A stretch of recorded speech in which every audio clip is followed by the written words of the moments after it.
Thank you, Norman Taylor. Yes. Yeah. You're perfect. We love your light. You're golden. Yes. Right back. So love is my decision. Is love your decision? Yes. Yes. Yes? Yes. Yes. Okay, that's great. That's the focus for this morning. As we bring our theme of spiritual living by applying the art and science of New Thought, of the spiritual way of living life into a context using your current challenges and situations in life. We've been doing this all month. We've been bringing a challenge or a situation that we're experiencing, and we're applying different spiritual principles to it. So I've chosen the idea of love being our decision to truly consciously decide to love as a way to conclude this practice of the art and science of New Thought. So there are many, many, many challenges that come up in our life, and just when we face them all, there's another one. Isn't that great? I remember being in class, and I'm like uncovering all these beliefs, and I'm teaching the classes, and I'm loving it. Because like I'm really getting all the beliefs, thinking that, you know, okay, I'm healing all this stuff. Blocks, you know, keep hearing that. We're healing the blocks, only to find out it's limitless. So like the Spirit is limitless, God is limitless, so are our challenges. Another one will appear. It was an awakening for me. I thought I was going to clear them all out, right? So if we're not motivated by love, and if we don't really practice the love that we speak of, then, you know, this is when the rubber hits the road. When we actually have to love what is, what's in front of us, when we don't want to. So today we talk about making the decision to love because Charles Fillmore wrote in his books, The Talks on Truth, the one who has made union with divine love through his inner consciousness, who lets it pour its healing currents into his soul and his body, is fortunate beyond all description. Wow, just to allow divine love to fill your body. It really is a gift that we give to ourselves, and it's a conscious decision. Love, of course, will always be a choice. I mean, the divine love is there. That is always there, but our willingness to deepen into the understanding of that love, that's the choosing part. That's the choice. Looking for love in every way. Because as Holmes says, love points the way and the law carries it out. All is love and law. And love and law is God, what we call God. Higher power. Love, intelligence, spirit. The love of God thinks the thing, and the law of God carries it out. It's all divinity. It's all divinity. And so I want to move in how the law moves into action to create greater love in relationships. Those are always great. Greater work is in our work. Perhaps greater love in our work. Greater love in our life. Greater love in all that we choose to think, say, and do. We make it a mission in life. Let it lead the way. And that life is then lived more fully because we're awake. We're conscious. And that's the whole point, is to wake up. To wake up. I want to explore 3 ideas of love this morning. Divine love, tough love, and sacred love. So we're going to go through those. So with divine love, this is our grounding force. This is when we take a breath, as Susan Fady guided us in our women's group. It was so phenomenal. We're going to be doing that more often for the whole community so the guys can enjoy it too. That's coming up at a later date. But we take that breath and we ground ourselves in love. And I like these words from Ernest Holmes in The Science of Mind. Love is the essential flame of the universe, nay, the very fire itself.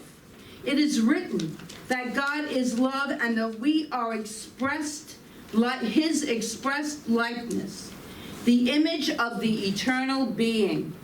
Love is self-givingness through creation.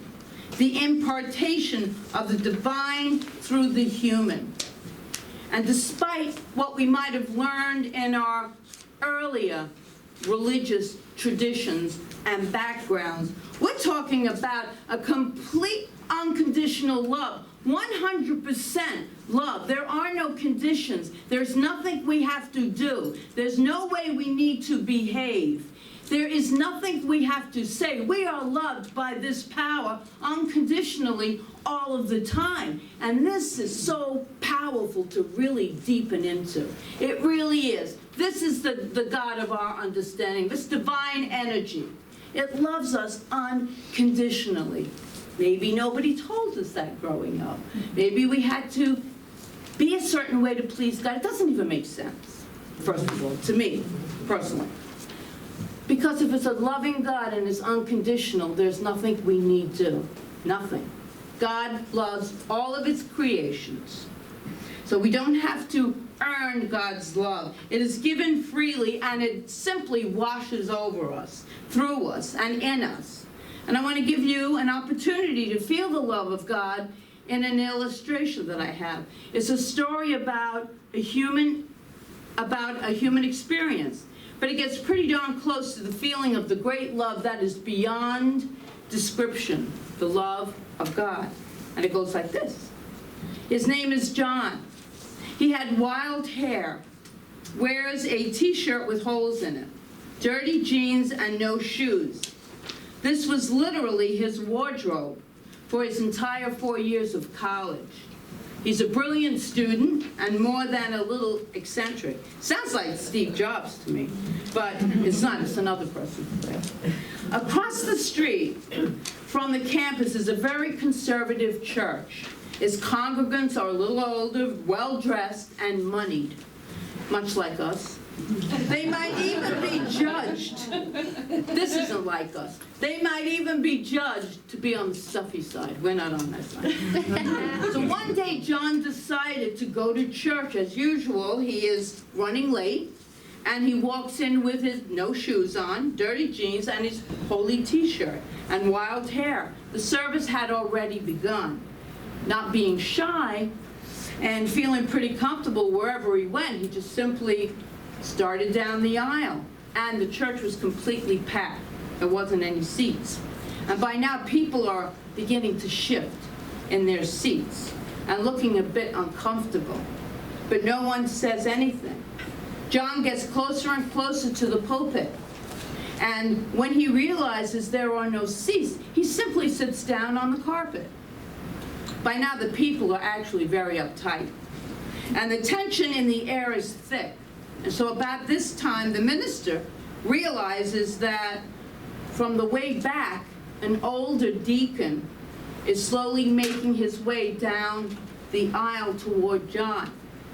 Now, the deacon is in his 80s and very dignified, silver gray hair, three-piece suit, and a gold pocket watch. He walks with a cane. And as he starts walking toward the boy, everyone is saying to themselves, well, you can't blame him for what he's going to do right now. That young bum really doesn't belong here. He's disrupting our entire services. It takes a long time for the deacon to reach John, and the church is utterly silent except for the click, click, click of the old man's cane. All eyes are focused on the deacon. You can't even hear anyone breathing. The people are thinking, this minister can't even preach the sermon until the deacon does what he has to do. And now the deacon reaches John. To everyone's surprise, he drops his cane on the floor. And with great difficulty and very slowly, he lowers himself down next to him, greeting him with a warm smile and a handshake. Everybody chokes up with emotion. When the minister gains control, he says, what I'm about to preach, you will never remember. What you have just seen, you will never forget. A perfect illustration of God's love for you. You may feel misplaced or a misfit, but God doesn't care. You are completely and totally loved. So that, just breathe that in. You are completely and totally loved, no matter what. We didn't even actually have that experience, but I'm sure just hearing it, maybe it opens our hearts a little bit. We are not judged by the infinite power of divinity. It loves us. I can't say it enough. I gotta hear it. It loves us unconditionally. So now we're going to move into what I'm calling tough love. And it isn't what you might think. I received a calendar many years ago with those quotes on them, and you can rip them off. And this is one that I saved. It goes like this. When we practice loving what is near, we get off the level of mushy sentimentality or abstract philosophy and sink into the soulful difficulty of actuality. And I'm going to repeat that again. Please do. It's going to make sense when I explain it. When we practice loving what is near, we get off the level of mushy sentimentality or abstract philosophy and sink into the soulful difficulty of actuality. In other words, loving what is right in front of us. Right, sometimes it's tough. It's really hard to love some of the things that are in our lives. And that is the high and holy work that we can do if we choose. If we choose. A wise spiritual leader once said that human relationships are the intersection between what we learn spiritually and how we show up in the world. It's where we do our human homework. Wow, relationships are where we do our human homework. Doesn't that make sense? Mm-hmm. People can get in your face, can't they? You're going to love them? Take that breath. Take that breath when that person's right there. Or that situation. Am I willing to meet this? Am I willing to embrace this and love it through to the other side? And boy, does that take a lot of being this philosophy and art and a science. Really staying aligned with these principles. The Dalai Lama once said that we all have friends. Those people in our lives who are easy to love and easy to forgive. Then we have our sacred friends. This is what the Dalai Lama said. Those who call us to greatness, but are very difficult to deal with. It is through our relationships with our sacred friends that we activate our own evolution. Van Jones, the founder of American Dream Movement and an author of a book called The Green Collar Economy, once said, when it's harder to love, love harder. When it's harder to love, love harder. That's an easy one to remember. You'll write that one down quick. So here are just a few thoughts for loving someone when it's tough. This is our definition of tough love. When you look into their eyes, look for the good. You ever look into someone's eyes, really look into their eyes? It's very challenging. We're going to be doing that, at a workshop. It's really challenging sometimes to just stare in someone's eyes because you're seeing their divine self. You really are. You're seeing their divinity. Look for what they do right.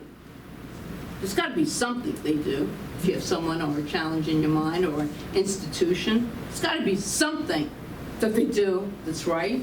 Sometimes that's a stretch, but we can do it. I have faith. Ask yourself, what am I thinking about this person? Can I change my thoughts about this person and start thinking about what there is to love about him or her? Pray. Pray for their highest good. We can always pray for anyone's highest good. Not for them to change to meet your needs. That's not why you do it. You just pray. That's love. It's no conditions. You pray for their highest good and offer them a loving gesture. It's up to them if they take it or not. You're doing all of this for yourself and for the healing of humankind. Because I think we're in Well, I think we've always been in the process of needing a lot of healing. It's just now it's in our face because it's all over the social media, the internet, everywhere. I don't even watch the news, and I know the news because it's everywhere. Anyway, pray for their highest good. These are all selfless acts, and they mirror the love of the divine for us because they are unconditional. You're not asking for anything in return. You're not asking for anything in return. Be around little children for a little while, and you just love them. And you're not, they're not going to give you anything anyway, really. They might give you a hug, but you know, you're doing it for you. Practice that love. Practice what it feels like. A lot of us are so shut down, we don't even know what love feels like. So it's an interesting thing to do, not asking for anything in return. Because so often, what comes back to us is a feeling that we could never have imagined. And we deepen into this whole love. This whole love, and this is the human love and divine love mixed together. Mixed it together, this one is. Author Greg Bear says that real love melts monsters. And you know, I don't think anybody here was with me at the conference where I went to every single workshop he did. Because you had your breakout groups, and he had 5, so I went to all 5. He's got grown people sitting on his lap, and he's just hugging them. People are breaking down. People are having breakthroughs because they are just receiving love. He's got a whole bunch of books out, but it's true. I've often been asked, how do you love others when they do not appear to love themselves? For example, they abuse drugs or alcohol. They don't take responsibility for themselves. They blame me for their challenges, etc. and etc. What's the right action to take? How do you apply love in these tough situations? Of course, a basic tenet of our teaching is self-responsibility, and we must set boundaries so we can love, but we can set our boundaries. Loving doesn't mean you don't set boundaries when there need to be boundaries set. So you tap into the inner guidance system through prayer, through active listening, and you know then to trust what comes forth. And so I do remember having a situation very similar to that. And it was with a family member in active addiction. And I loved him anyway. I did not approve, and I had boundaries set up, but the love was still there. It was an unconditional love. So if anything can teach me unconditional love, it would be that. Being with someone in active addiction and praying for their highest good, that their light will shine through them, and loving them anyway. You're not asking for anything in return. So we get to sacred love. Let's spend a few minutes on what we are calling sacred love, or romantic relationships. Those certainly can be places for us to do some human homework, can't they? 3 quick ideas. Anybody agree with that, or am I just like thinking the relationship's just me and everyone else, right? Okay. 3 quick ideas that can serve and support you in your current relationship or in the one you desire to draw into your life, to attract, is A, individual wholeness, relationship with the God of your understanding. The romantic notion of love says that if we can find the perfect person for us, we will be whole complete. If we can just find that perfect person for us, we will be whole and complete. We will fall in love and we will live happily ever after. That's what they do in the movies, don't they, in the books? But romantic love, it has a spiritual basis. There is a craving within each one of us for union, conscious union, to love. But it really is truly truly to love the God of our being, our God within us. And everywhere, we're unified. To love that, we have this desire. All of life has this desire to love. But romantic love sidetracks us. Instead, we project onto another person. We project. That's what we're doing. You got two people in a relationship. Oh, Don Miguel's great at this. The mastery of love. Projecting on each other. You really have like 4 people in the room, because you got the sacred self, you got the one doing the projection, and then the other person has all of that, and then all your beliefs that are in between that you make. It's amazing that any 2 people can be in a relationship, isn't it? I give you all a lot of credit. I was in one for 42 years, so I had a little. But you know what? We're in a relationship all the time, and if this is what we're looking to attract into our lives, we got to deepen into self-love first. Self-love is loving the God within us. That's the first thing. Loving that God within us. That's the real love. That's divine love. And herein lies our task. We must realize that the love is the love of God within us, not the romantic idea of falling in love. That's the human love with another person. We must embrace the love of God, because when we do that, we will become a whole person and the craving will stop. We must come as a whole person into relationship. If you really want it to be easier, and if you really want it to work, it's the relationship you have with your indwelling self. Then you're whole. And then everyone else that you love is an enrichment, a blessing to you. It enriches your life. But you're coming into it from a healthy place. Then a sacred partnership is possible. It's a conscious, sacred partnership. So, roles. It is time we all understand that a sacred partnership involves a cosmic couple. And that's a term coined by Barbara Marx Hubbard. A cosmic couple. I want to be in a cosmic couple relationship. I want to tell everyone, this is my cosmic partner. I'm going to shut my mind up. Okay. In a cosmic relationship, then you move away from gender stereotypes. It is fluid movement depending on the needs at the time. Our roles in a cosmic coupleship are to ensure that the household's taken care of, children are raised, houses are cleaned, meals cooked, laundry done. All of these are aspects of being in a deep, living with the person relationship. Cars maintained, all of that stuff. And it's no one's job to do this. It's our job. It's our job, and it usually just unfolds naturally, organically.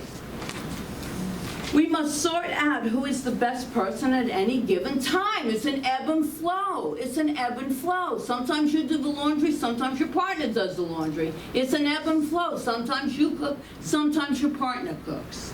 This is the cosmic couple. There is not equal sharing of, there's never equal sharing of responsibility. Ask any mother that, who works especially. But rather, equitable sharing, which means overall, there's a balance, yet at time, we will be out of balance with one partner taking on more than the other. A couple was having an argument over who should make the coffee in the morning. He insisted it was a woman's job. She said, "You were up earlier than I am. You can make the coffee." And this argument went on and on. And they went to talk to the minister about it. The minister wasn't sure on this question, whose job it was, but knew that every question had an answer in the Bible. So he told them to come back a week later. And so when they returned a week later at the appointed time, both on edge because neither one of them had coffee for a week, he said to the husband, "Well, young man, I'm afraid the scripture is very clear about this one. It's your job." "What? Where does it say that in the Bible?" he said in disbelief. Right here, the minister said, and he pointed to the book of Hebrews. Get it?